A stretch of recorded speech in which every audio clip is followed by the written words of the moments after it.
अजित पवार यांच्या अपघाताच्या निष्पक्षपातीपणे तपास होणं गरजेचं, त्यामुळे सुप्रिया सुळे, अमोल कोल्हे आणि संजय राऊतांनी संसदेत आवाज उठवावा. आमदार रोहित पवार यांनी एक्सपोज करत केली मागणी. बारामतीतील नटराज कला दालनातील अजित पवारांच्या छायाचित्रांच्या प्रदर्शनाला युगेंद्र पवारांची भेट. अजितदादांच्या बालपणीच्या आठवणी जागवणाऱ्या फोटोंची युगेंद्रकडून पाहणी.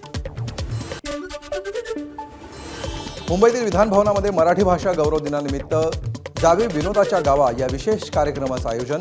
तसंच पागे संसदीय प्रशिक्षण केंद्रातर्फे लोकसेवेचा लोकजागर या ग्रंथाचं प्रकाशन होणार. नागपूरमध्ये घरफोडी करणाऱ्या टोळीचा पर्दाफाश. 42,75,000 रुपयांचा मुद्देमाल जप्त. कळमना पोलीस स्टेशन पथकाची सीसीटीव्ही आणि मोबाईल सर्व्हेलन्सच्या आधारे मोठी कारवाई. अहिल्यानगरच्या श्रीरामपूर तालुक्यातील खंडाळा गावाजवळ कार आणि मालवाहू ट्रकचा भीषण अपघात. या अपघातामध्ये 6 जणांचा जागीच मृत्यू तर 2 जण गंभीर जखमी असल्याची माहिती. विष्णोई टोळीच्या नावानं सराफा व्यापाऱ्याकडून 30 लाखांची खंडणी मागणाऱ्या टोळीचा पर्दाफाश. बोरिवली पोलिसांकडून 4 आरोपींना अटक केलेले सर्व आरोपी मूळचे झारखंडचे असल्याची माहिती.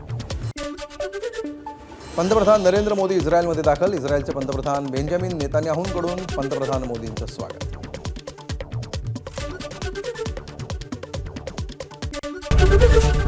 एबीपी माझा, उघडा डोळे बघा नीट.